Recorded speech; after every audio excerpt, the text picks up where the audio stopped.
Hello, everyone, and welcome to the Science of Growth podcast. Today, I'm joined by a very successful salesperson with a stellar career in sales. Just imagine for a couple of years, I mean, if you look into his LinkedIn, you'll see that every 2 years he was making a significant progress in terms of career success. So, starting in a hyperscale startup, then moving into account executive Salesforce, then becoming global director of automotive for an e-commerce vendor called Spryker, and now becoming a chief revenue officer at Ubisense. So, hi Felix, nice to have you here today. Hi, Augie. Great to meet you again. Who would have thought that years ago when we met at Salesforce, actually, we're going to end up on a podcast? Yeah, that's true. I mean, in German they say you always meet twice, right? So maybe that's hopefully there will be more. That's, that's true. Okay, so Felix, I'm pretty sure for those of you that all the people that will start now checking you on LinkedIn, they will see that your profile picture actually says with huge letters "Strive for Greatness." So, as a first question, I have to ask you: can you elaborate on that? What does that mean, and how are you striving for greatness? Yeah, absolutely. Happy to do so. And thanks, as said, for having me on your podcast. Well, actually, I found that quote where, with one of my favorite athletes, which obviously will get us immediately into difficult conversations potentially. It is with LeBron James. He's quite known for the quote, "Strive for greatness." For me, saying that already, greatest basketball player of all time. It's. I think we could even fill that podcast only with that discussion if he is or he isn't. But what excites me about the quote and with him is someone who is for such a long time uh, operating and delivering on such an amazing level and continuing to adapt to how the game is evolving. When he entered the NBA 20 years ago, it was a completely different game than how it is today. Same for me. When I entered my professional career 15, 16, 17 years ago, towards how it is today, when I got the first time into software sales compared to how it is today, it completely changed. Um, from how sales is to be done, how software is seen. This weird thing called cloud is suddenly normal for all of us. Now we have this new weird thing calling AI, which is disrupting everything. So strive for greatness really means for me to continuously evolve, no matter how good you've been in the past, how good you are today. It means to ensure that you're still operating at the same level in the future. Nice. Okay, thank you, Felix. Yeah, you're right. There are so many other topics we can jump on right now, based on what you just said. But I mean, I think what is will be really valuable to the people watching us will be, like I said, you really enjoyed a very stellar and quick career in sales, like climbing the career ladder with different levels. And I think it will be really important to kind of get your perspective on the different levels. I mean, if I can split it into maybe roughly three parts, there will be being the salesperson yourself, so like being an account executive, and then moving into a sales manager role, and then now moving into a chief revenues officer, which is, I mean, in a second you will tell us what are the typical challenges related to that. So maybe can you just quickly guide us to, like, for each of these stages, what were the main challenges, and later we'll go maybe into what were the main skills to succeed in each of these role and to move to the next one. Yeah, absolutely. Happy to do so. So I think as an account executive, main challenges for me were to find my own style. How do I want to sell? How do I want to work with my customers? Want to work with my clients? Um, Early stages of my career, I think I had great mentors, great people around me, great role models of phenomenal salespeople. Um, but instead of learning and making my own way out of it, I pretty much yeah try to copy them and try to be someone and do it in a way which is not me. So that was something that I had to just naturally learn for myself. What is my own style? How do I want to work with people? And what still can I learn from the people and great salespeople I have around myself, but do it in my way, in Felix' way. I think this was one of the most important uh, parts of my career to define that and to learn that, basically. And Moving maybe from there into yeah. I'm just curious because you said finding your own style or selecting the right sales style. So how would you compare, like for those of you who are just starting with sales, like I'm sure that all of us are looking into very different sales methodologies. So there is challenger sale, there is solution oriented sale, and so on. And you were speaking rather about style. So how do these two things connect, or like is it the same thing? Are they different things? Um, I would say there's definitely an overlap. In general, I'm a big fan of the whole consultative sales approach.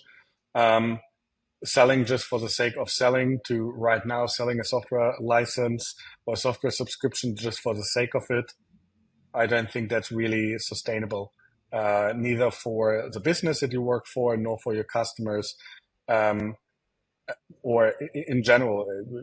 If there's no outcome created, why do we do that? So I'm a fan of this kind of consultative sales approach to understand, first of all, what is the problem, the challenge that our customers are having before actually explaining why UBSense could, may or may not help or whatever kind of company. We still spend too much time on first calls, 45 minutes explaining who we are and what we do, and then 10 minutes talking about the customer. Yeah, Uh, this is exactly what I mean. It's not my style. It works for some people. got it. Um, it's not who I am. I have a different way because I'm just naturally curious. Why would someone spend an hour with me on a phone call to understand what we do? So there must be a reason. So I'd like to understand that Mhm. first before I give you information, that I can ensure that I give you the right information. Got it. So there's definitely an overlap. I think in the end, it's also about, yeah, what do I mean with style? I said there's some sellers who are very technical driven. There are some people who are more business driven and everything. As much as I love technology and do believe that it can make our life better and easier, I'm always interested in what is the actual business outcome that we can create. Why does it matter what we do here? Technology shouldn't be done just for the sake of that we say now it's digital. Um, it's really the question: how can we improve it? How can we strive for greatness with technology in that sense? Got it. Got it. Okay. But again, maybe for those who are just starting, would you recommend that they, because you said like at the beginning you were trying to copy some people, then you were trying to build your own style. So, kind of, what would be your advice for someone who just starts with sales? Should they just read a book and repeat the methodology mentioned there, or I think there's a lot of great methodologies out there. Like take for example MedPick, right? I think one of the most known sales methodologies in the market. It gives you a good structure, especially in the early stage of your career, to understand okay where I'm at, and how to follow it and get from a first conversation with the customer basically at the end to a signed contract and a signed partnership and kicking off that partnership. So definitely use these kind of methodologies, get yourself familiar with it, but don't see them as something that you have to follow step by step everything without thinking about it. It's more like a little bit guidelines on okay, where are you at? And it's not always straightforward. Sometimes you're maybe at step 5, but do have to go back to step 3 because you also have maybe different stakeholders within such an initiative, within a deal. So just because you're with one stakeholder already at a point where you discuss the solution design, well, maybe you need to just talk with someone then from IT instead of business, where you first have to understand the problem and go back to discovery. So, as I said, it's some kind of a guideline, which helps. But I would really say, go out there every single day. Try to talk to people. Don't overthink it. Mhm. Just talk. Be authentic. Find your own way. There's nothing bad about just also to say, I don't know. I'm not sure. I do believe this human touch by not being perfect makes it even more authentic. So Got it. Got it. this is what would be my recommendation for someone who starts his career in sales. Okay, got it. Thank you. Thank you, Felix. That's very valuable. And then now let's continue with the account executive, then you move to sales manager. So I guess that's new challenges, new skills that are required there. Yeah, absolutely. I think one of the biggest learnings I had from one day to another was just because you may or may not a good account executive doesn't mean that you're necessarily a good sales manager. Um, this Okay. doesn't go hand in hand. Yeah. Um, because you have to enable people that they are successful within their role as an account executive, as an individual contributor, um, which of course can be done by showing them how to do it, but also giving them the room and the space on making their own experience, making it again in their own style. Mhm. If it's purely down to try to build copycats of yourself, I don't believe that's great sales leadership or that's great leadership at all. Yeah. It's really about to understand the people who you have on your team, what are their strengths, and how can you support them on using these, on being the best salesperson they can be. Got it. And in that sense, supporting the team, I think that's kind of very, I mean, a crucial thing you're saying here. I think maybe it will be very interesting to give us your way, like, because I know it's a complex of, there are so many things going on there, right? Like on the one hand, you need to lead the team in the right direction to hit their number. On the other hand, you want to help them improve, continue that. Maybe at some point you're even looking for someone to replace you one day, kind of succession planning. So how do you deal with all these topics at the same time? It's, I think it's, as you said, it's finding the right balance, right? There's no perfect way on do that. Of course, we as salespeople, we are having at least annual quotas most of the time. We have quarter ends, we have monthly reviews, QBRs, and whatsoever. Everything that we all love Yeah. uh, or not love doing. Um, so yes, there's definitely expectations coming with it. Yeah. I think when you do understand that, and you said it earlier, that you always meet twice. Yes, it is about making your numbers ideally, but it's also about how you do that on the customer side, but also with your team. A lot of people I started my career with years and years ago are still part of my current teams or of my current work environment. Um, so I think we should not underestimate what impressions we make with people, and always try to find the right balance about, do I make my numbers in this quarter? And if yes, at which cost? So it's a some kind of a balancing act where there's no clear right or wrong. I think this comes over time with experience to understand, okay, when do I have to prioritize the business in that moment? Mhm. Um, and ask my people. And I think this is important. Ask my team for understanding, why is it important that I need their commitment and support in that moment Yeah. right now? Um, and when are the moments where I can also maybe be a bit more oriented on the people themselves on the team and say, okay, yes, we need to make our numbers, but it's also important that we let the people or give them the chance to grow and to develop themselves. So it's a case by case, I would say, which Yeah. just also comes over time with experience. Got it. And I mean, in the beginning of this management chapter, you said something very interesting, that kind of a good manager not necessarily should be a good salesperson, and maybe the other way around. So, kind of to ask a provocative question here, can a bad salesperson become a good sales manager?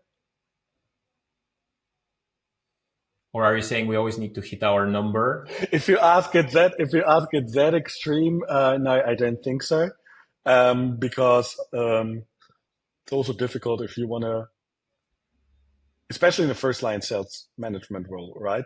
You still need to help to get the deal over the line. If you never close the deal yourself in your entire life, then it's very difficult to explain how you close the deal, right? Um, as mentioned with LeBron James, I'm a big sports fan. Of course, there are coaches and managers out there who never played at the top tier level. Um, but you also see, if you have someone like in football, like Zinedine Zidane, Xabi Alonso, these were phenomenal players, and they are now coming into a management role and just succeeding because they know what it takes. But Yeah. it's also, as said, not a guarantee. There are other phenomenal players who were completely a disaster as a manager and coach. Mhm. So there's no guarantee both ways. But I Yeah. think a certain maturity and skill set as a salesperson is definitely needed. Mhm. Do I believe that 100% quota achievement year over year always qualifies you to become the best sales manager? Absolutely not. I think someone with 60, 70% can also be a phenomenal sales manager, if not even better. Got it. And I want to look at it from the psychological point of view, kind of. I think we talked about it several times before that eventually, as a salesperson, every month or every quarter, you start at zero, right? So there is a lot of insecurity there. So, and because you've been in both roles kind of relatively recently, like, can you compare for us, like, how does it feel to be, how do you deal with it when you're a salesperson? So the new month comes in, you made some great deals last month, but then your manager tells you, oh, you're at zero now. So I really want you to go out there and perform. And then later, when you become the manager, you're the person who tells your team, well, guys, you did some great deals last month, but now you're at zero. So I want you to go out there and perform. Like, how do you deal mentally with this insecurity, let's say? Yeah. It's a very good question, and it definitely changed over the years within my career. Um, One thing I can definitely recommend, and it's just a lot of content from Simon Sinek about the infinite game, which helped me to understand it basically, understand and deal with it way better than I've done in the past, early in my career. It never ends, as you said, and in one of my companies, I had a manager who said, Felix, nothing is as old as the success from yesterday. Which goes exactly in the same direction as you said. Like 1st of January, no one cares if we did last year 300% quota achievement. Yeah. I think it's different things. As said, first of all, I learned as ambitious as I am, and I want to succeed. I want to make my numbers. Um, it's not defining who I am. I don't even see pressure. I don't like the word. I think it's expectations, but it's not pressure. Mm-hmm. I will do whatever is within my capabilities to live up to the expectations my team, my employer, the rest of my exco peers and members do have to me, but it doesn't define who I am as Felix. Mm-hmm. I think this is one thing I had to learn for myself early in my career. I was very much defining my own value, personal appreciation about the success in that. So if I didn't make my quota, oh, I'm not a good person. Like really going that far. I think that was something I had to learn for myself. It's not defining who I am. And you can only control what you can control. If you are, for example, at certain points within my career, I was responsible for, as you mentioned already, for the automotive industry. Well, if the entire industry is challenging or is spiraling and everything, this is nothing you can control. So there's so much out of your control. Yeah. I think in the end, it is important that you are able to say, okay, did I do whatever is within my power to fulfill and live up to the expectations that the people around me have? And if you can answer that question honestly with yes, then I think I don't want to say it doesn't matter if you make your quota or not, because again, we are in that kind of area. But then you also have to accept sometimes what is the outcome. And talking about having control or not having control, would you agree or disagree with me that moving from individual contributors, so from an account exec to a manager, you actually have even less control because now you also have some team members that apparently you treat as individuals, as like thinking human beings. So now you not only don't control the industry and the client, but you also don't control what each of the members of your team does, kind of. Or maybe I'm wrong. Absolutely. Yeah. No, I agree with you 100%. And I think we have this kind of tendency of micromanagement because we want people, especially when expectations are high, people have to do it the way how we have done it when we were in their roles, and we know it worked. Yeah. But just it worked for me in that situation 5 years ago doesn't mean that it works for that person now. Environment changed. The person is a different one. Again, I think being authentic is one of the key elements of being a successful salesperson. Mm-hmm. So it doesn't help if I force a person to do it the way that I do it. Yeah. And you have to give people the the freedom to take their own decisions. Yeah. If I micromanage and only let my team do what I think, then it's also difficult to hold anyone accountable. Yeah. Then is it their decision or is it my decision that led to a certain outcome? Okay, I understand. But maybe someone will say that actually a manager's job is to hold other people accountable for what they do. So, I mean, up to what, like whenever there is, let's talk about the biggest and most complex deals, right? So if you're working on one of the largest deals where there is a lot at stake, up to what extent kind of would you try to, let's say, dictate the way it's going to happen, and up to what extent you will just give total freedom to the team because you trust them? Yeah. Look, again, I think that that's not, we shouldn't look at only in extremes, right? I also understand my role within a leadership position as a challenger for my team. Mm-hmm. Just because someone or a salesperson wants to do it in a certain way, okay, let me understand, why do you do that? Have you thought about X, Y, and Z? So really challenging and giving a different point of view. I think this is what leadership and good management means in that moment. Yeah. And yes, in the end, ultimately it all rolls up, especially now in my new position as Chief Revenue Officer. I'm going to be the one accountable. I can't stand in front of the board and say, yeah, but it wasn't me, it was Oggy.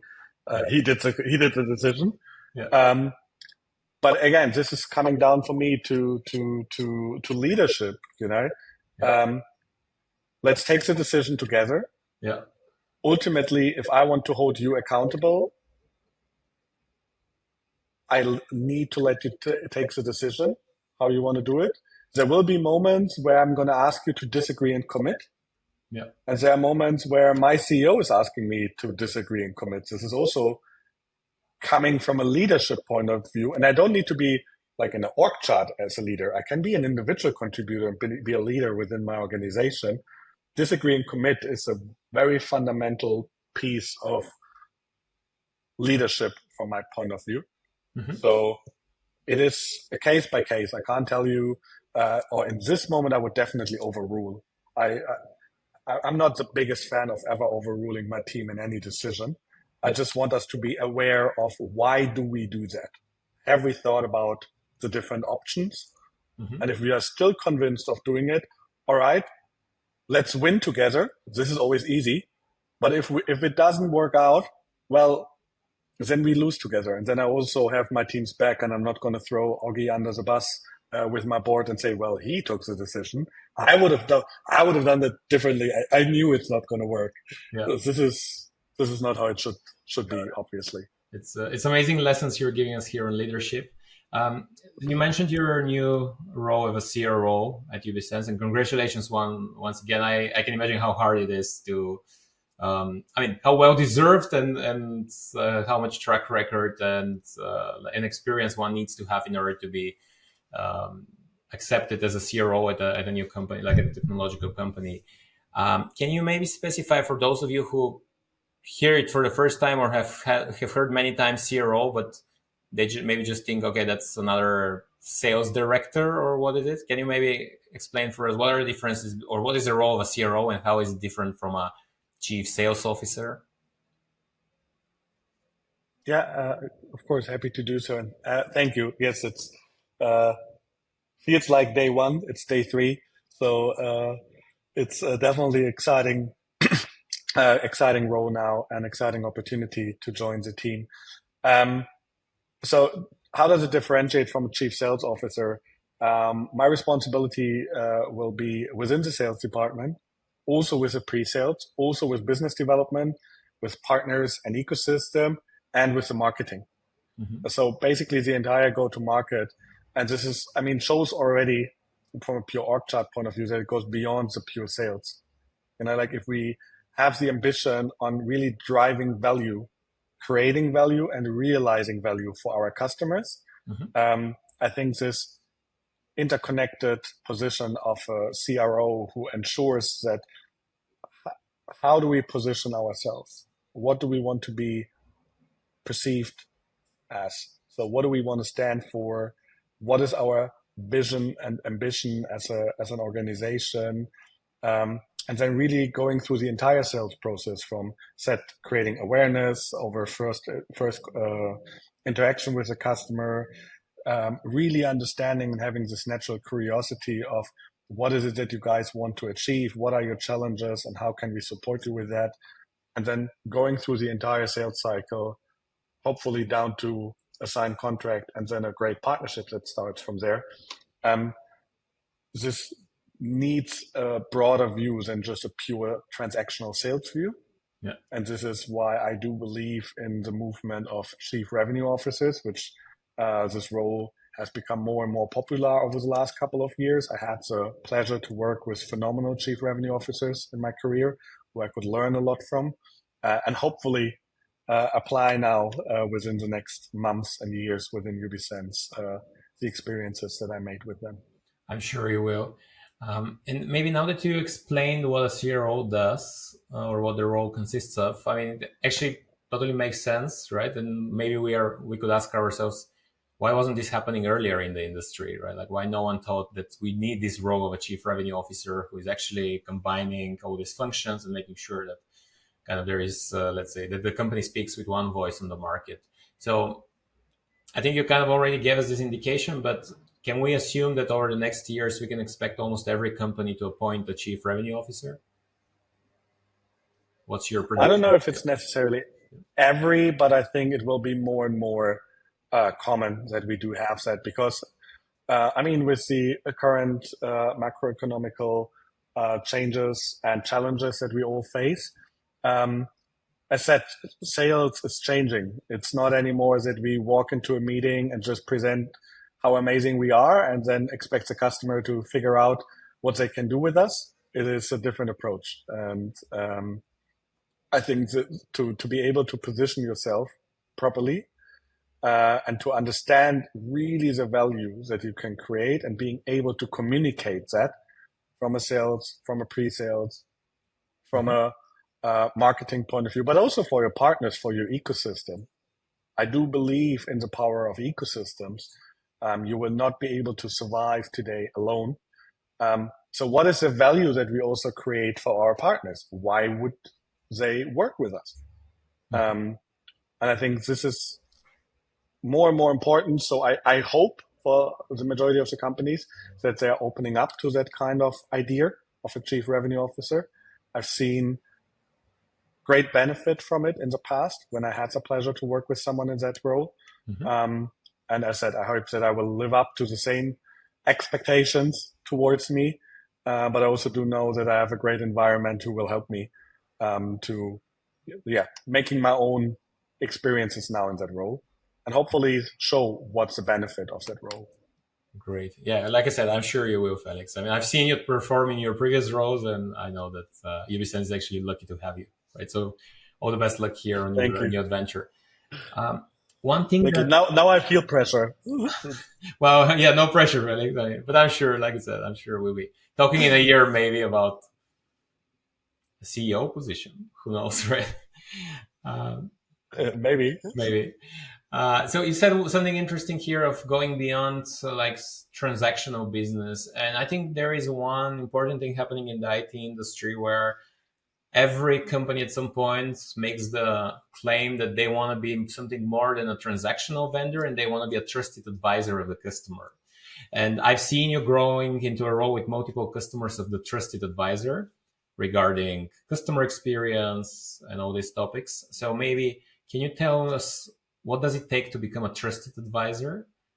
And like, can everyone do it? Can just anyone do it from the industry, or like, how do we become a trusted advisor to a customer? I think essential to that is putting the customer's value above your own quota. It sounds hard and maybe contradicting, but let's talk about that more in detail. Interestingly, I learned that the first time not in software sales. I learned it when I started my career in banking, basically. So I'm coming from the dark side. Back then, right before Lehman Brothers, was an interesting experience. When I started, was still something decent to work for a bank. until a couple of weeks later. No, interestingly, I had a colleague back then where actually a customer came in, wanted to invest some money just into a basic savings account.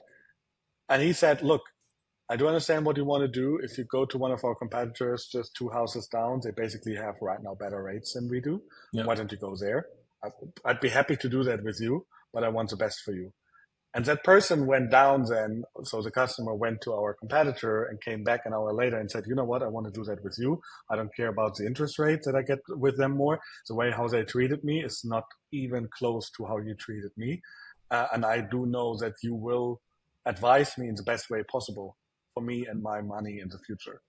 And I think if we keep focusing on this kind of human approach and understand, hey, it's not only business that you make with a company, it's actually business that you make with a person. Yeah. This person, maybe even their entire job is relying on the success of the project. Yeah. So, and we should always be aware of that. And if we understand it, then it's not necessarily contradicting. I do believe that when we focus on the value for the customer, that there's also a value for us as a software vendor. Mm-hmm. So, but let's align on that. What does success mean? What does value mean? What do you expect individually? What does your management expect? And I think if you are approaching it from that way, then I even had moments in my career when I could reach out to customers and say, look, I do know that we haven't planned to start with a project within the next 6 months. We have it lined up, but I really would need your help right now because I'm short on my quota, actually, and there is some expectation towards me. Is there some way that we can basically pull forward the project and start it earlier? Mm-hmm. And if you have that relationship, because you're honest, you're transparent with each other, also about your own intentions, you will be surprised how often customers be like, you know what, actually works for me quite well because we have right now the capacity and we can do that.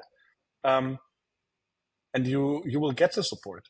But I think we need to understand that this is a two-way street, and not only urge our customers always end of quarter and say, yes, but you need to get it done this quarter. You need to get it done this quarter. This only works so often. It needs to go both ways. And I think this is where the difference comes in as a trusted advisor to not only look on your own quota and your own quarter, basically. Got it. Okay, thank you. That's very valuable. And I think kind of it brings the relationship always to having a moral compass, doing the right thing for the customer and looking for business value for them. So highly appreciate. Yeah, absolutely. Yeah. Highly appreciate that. You sharing that perspective. I mean, I hope that now there will be more kind of trusted advisors in the world coming out of IT companies that sometimes are regarded just as a tactical vendor. Okay, then maybe another thing would be, and like I just want to tap into your, profound experience with sales, dealing with customers, and so on. So, can you give us maybe an example of how do we handle an objection? That would be interesting, I guess, to see from an expert like you.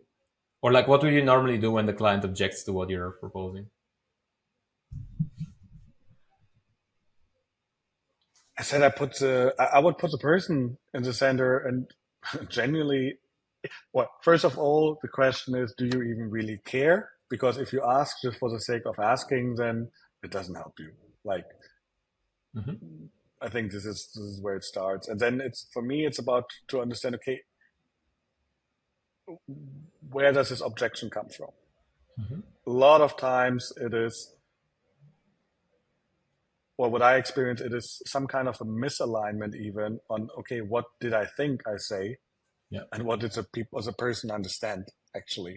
So this is already where a lot of misunderstanding, misalignment comes, and where then the customer is coming with objections towards the solution and towards the suggestion, basically. And it's really for me going back towards the discovery and understanding, okay, so, all right, this is how I did understand you when we were sitting down 2 weeks ago, 2 months ago, 2 hours ago. What did I miss? And I think this also blunt honesty and transparency towards the customer and just say, okay, can you help me here right now? I feel a little bit lost. Mhm. Again, makes it authentic, makes it human. And I've never experienced in my career that a customer would just say, oh, how can you not understand? How can you not know? Most of the times, again, it was very much surprising how open the person then shares with you what is really behind this objection. Got it. So kind of your advice is try to understand what's really behind an objection, because most of the time sometimes it's miscommunication, and then maybe there is a very simple Yeah, I reason. mean, don't get me wrong. It's Yeah. there's not so much difference like being in such a situation or sitting down with your partner and ending up in an argument where it's like, okay, this is what I said, but this is what I meant, and but this is maybe okay then what you understood from it. Yeah. So there's a very, very different way on what you say, what you mean, and what the person understands. And there's a lot of potential that the message gets lost. So I think just being humble and just looking at it and like, okay, did I just genuinely understand you wrong here, or just help me that we're on the same page? I think is always a good approach. But I said it needs to be authentic. I just need to have this natural curiosity to really want to understand it, what is behind that. Got it. Got it.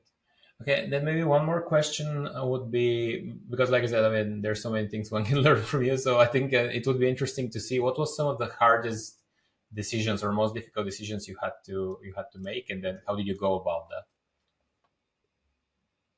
that? Um, I think it's two things. Similar situation. It was basically more in an account executive role when I had this moment where I had to learn for myself, okay, when is time now to disagree and commit? Hmm. Yes, I really don't want that. I really don't want to do that, but I do understand why, dear manager, you need that from me right now. Hmm. So I will follow through with it, but please also understand I'm not going to do it every single time. Because you've really make me feel, or you really put me in an uncomfortable situation. I think that's something I definitely had to learn. Was difficult for me, also in a sales management role, then reporting to my CRO. And I'm sure there will be moments where I experience the same as a CRO, but now with the experience over the last years, hopefully manage that in a more easy way. Uh, and in similar situations to understand, okay, what were the moments where I had to stand my ground and say, all right, I do understand you, but I need you as my management now to disagree and commit here and actually do support me, do give me the backing. I do trust, please trust me Hmm. that no going back to the customer and putting pressure on the customer will create more damage on a mid and long term than creating benefit on a short term.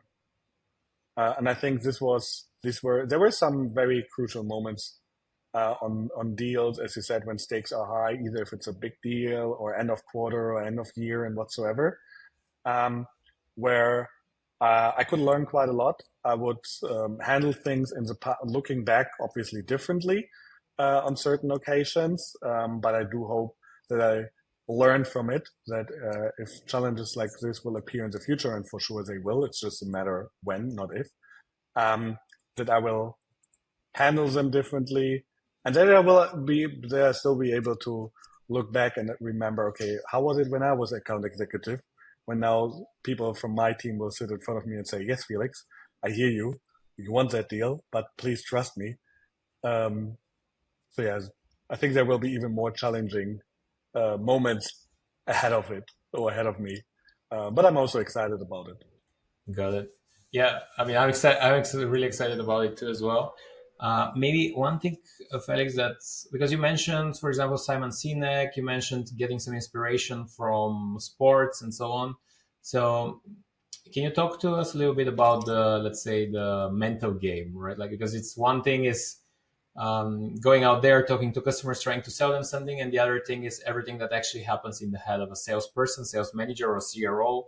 like I said, there is a lot of insecurity issues, deals falling apart last minute, or customer crisis, a customer paid and then he disagree or he doesn't like what he received and so on. So how can we deal with all this, or how do you deal with all this? Yeah, it's a very good and very important question, and thanks for raising that topic. I mean, for the ones who did look me up now at this point and still are with us on the podcast, can see it on my LinkedIn post that I'm very transparent about that topic about mental health. Especially, also, I do believe in this topic of mental health, which is still a stigma for men, even as we claim no. Obviously, it's where everyone's super open about it. It is still a stigma. I still experienced it myself. So I made it public last year that I had challenges with my mental health in the past, either out of expectations I had towards myself within business, also personal experiences. We all have a personal life. We all have to carry a lot with us, and it just can be, or it naturally not can be. It naturally just sometimes is too much for us. So for me, taking the decision in the past to understand, okay, why would I deal with all of that alone? Why do I not have someone professional who helps me to guide through this? Having a coach, having a therapist, having someone who supports me on that, I think was not only for my for my professional career in general, most likely the best decision I took in my life, because it helped me to basically define who I want to be. What are the expectations I should have to myself? What are the expectations that I allow others to have to myself? And applying that to business, as I said earlier, not defining my value over my quota and my salary and my job title and whatever. There's more towards that that defines who I am and if I am a good person or not. Got it. Got it. And maybe one thing here that you said was kind of having high expectations from yourself. And like I said, beyond the strive for greatness quote, I've seen you perform and I've seen you do amazing things for a customer. And for those of us who are, because I'm pretty sure that someone is asking, okay, it's great to do great things, but wouldn't it be okay if we do half the effort and get a similar result? So kind of how do you decide what is necessary or what it takes, for example, to close a deal or to gain the trust of a customer or anything? Because I remember like you did once an amazing workshop where there were so many people, like dozens of people on the customer side doing case study with us, launching pilots and so on. And at the end of the day, there was so much. It even ended up, I think, with a DJ, right? Like there was someone DJing and so on. And I mean, someone maybe could say, well, that's great, but I think just one demo and two conversations could have been enough, maybe, right? So I don't know, right? Like, I mean, I totally agree and loved what you did there. I also participated, right? It was an amazing experience. But maybe just someone says, well, not worth the effort for what we're going to get. So how do you define what is needed and what it takes actually to achieve an objective? Yeah. Uh, First of all, shout out to Stefan. That was really a great DJ session. I hope he listens to the podcast. I will never forget that workshop. I'm with you. And by the way, we even had a yoga teacher Yeah, we had in the a yoga break of teacher. Yeah. it was a full virtual workshop, peak, peak COVID. And we had a virtual DJ session and a virtual yoga teacher who did some breath work with Yeah. us. So it was phenomenal, definitely. We, Look, and we got lunch packages, I think, right? Delivered to everyone. yeah, Yeah, everything, it was really everything. amazing. Yeah. Yeah, Total highlight. I will never forget that. Yeah. Yeah. No, look, I think I always really look at it maybe there's a banker coming out of me, but from a pure outcome point of view, there are moments where so first question is, do I do it for my own entertainment, or do I believe that I can make a difference for my customer? I think that's one thing. Yeah. We both worked for the same company in the past. I think that was even with expenses. The expense policy was very simple: spend it like it's yours. Yeah. Do you go to a Michelin star restaurant because your customer wants it, or do you do it because you want to do it? Yeah. So if you want to do it because you want to do it, yes, go there, but pay yourself. Yeah. Don't pay with your company credit card. And it's the same here. Do I want to have the DJ set because I just want to listen to good music, or do I believe it actually um, shows the customer that we put our money where our mouth is, and that we do believe in being different? And the whole workshop was about having a different culture and how culture really makes a change within this whole digital transformation for this customer. So it was important that we do show, hey, it's not just smart PowerPoint slides that we are showing here. We actually live up to that ourselves. Yeah. So I think that was important to show there. And this is how I just would approach it, really from a almost entrepreneurial point of view. If it would be your own money that you would invest, not and your own resources that you have to pay for, and not the company Yeah. who pays for it, would you do it? Do you think that this is the way how you would invest into this? And actually, this is something that we are now doing at Ubisense, which we implement here, is having a little bit like, depending on where your audience is. In the UK, where I live now, it's Dragon's Den. In the US, it's Shark Tank. In Germany, it's Höhle der Löwen. Where actually at the beginning of H2 now, our salespeople have to pitch. Yeah. Why do they get resources for bigger engagements?